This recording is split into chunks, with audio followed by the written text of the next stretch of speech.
Good day, everyone. I'm Pooja Joshi, your host for today's episode. In this session, we focus on a condition that is common yet often misunderstood: irritable bowel syndrome, or IBS. To help us navigate this important topic, we are joined by Dr. Reyaz Ahmed, gastroenterologist at Noora Hospital, Srinagar, a respected expert in functional gastrointestinal disorders.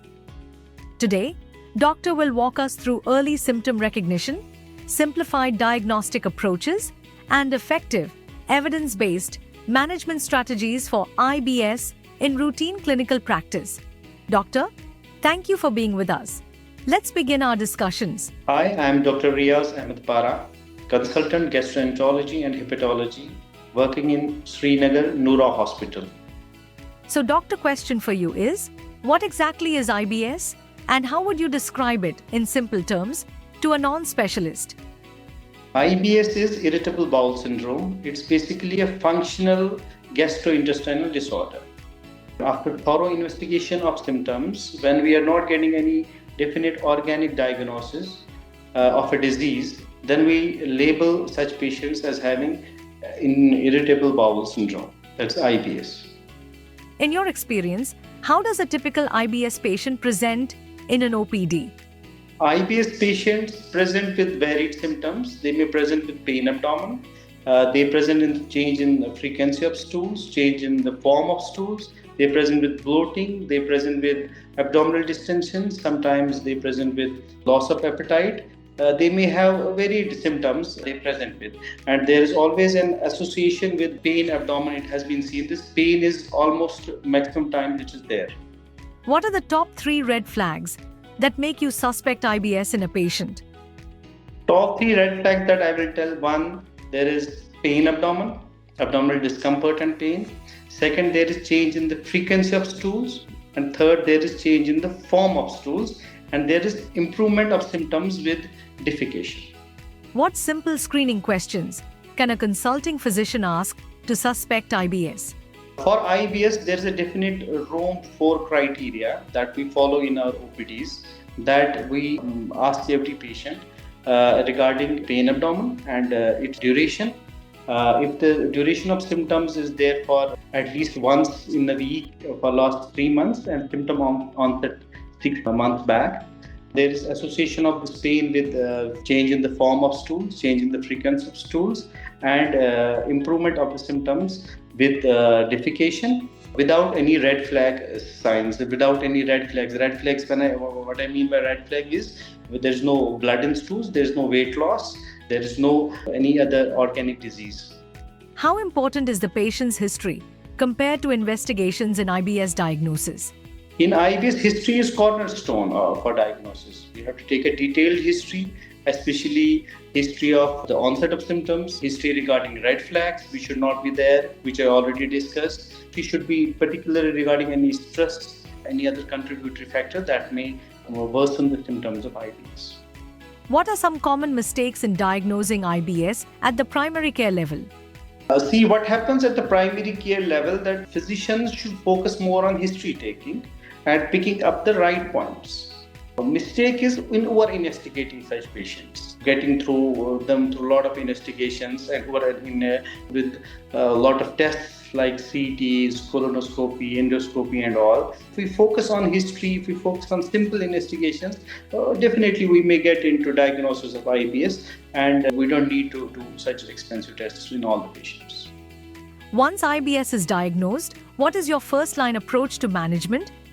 Once we get a diagnosis of IBS, first thing should be to reassure the patient. Reassurance is very important. Reassurance regarding there is no organic cause. We don't need to worry about the disease because it's not different. There is nothing wrong with your internal organs, actually.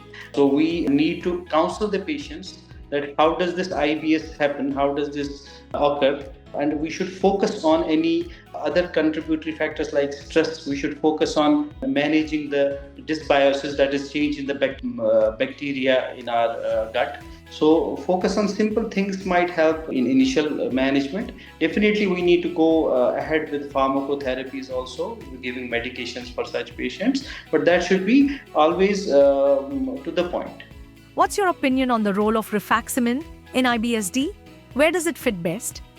Rifaximin has been shown it works well in IBS-D patients, especially those patients who have bloating, who have diarrhea, and who have associated dysbiosis. Dysbiosis is there is altered ratio of our bacteria, so that is good bacteria and bad bacteria which are there in our gut. So it does help in such patients, and it fits best in those patients who have these IBS-D and who have the history that they have improved with rifaximin, and where we suspect there is dysbiosis. For example, where there are comorbidities like diabetes, or where there are history of prior intake of antibiotics and all. So we can help them with this rifaximin.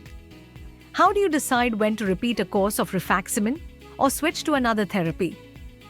We can repeat in some subset of patients where we have already known that such patients, any patient have improved with rifaximin, we can repeat in those patients. If there is no improvement, then we can switch over to another therapy.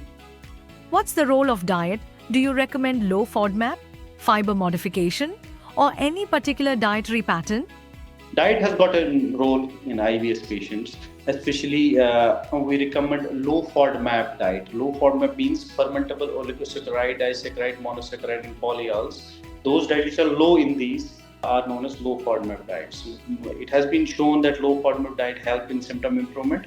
And second thing, which is very important, is fiber modification, giving soluble fibers more than insoluble fibers. And a third thing is avoiding certain triggers like lactose, or the patient's already known to allergic for some food, we can avoid that. One myth you'd like to bust about IBS.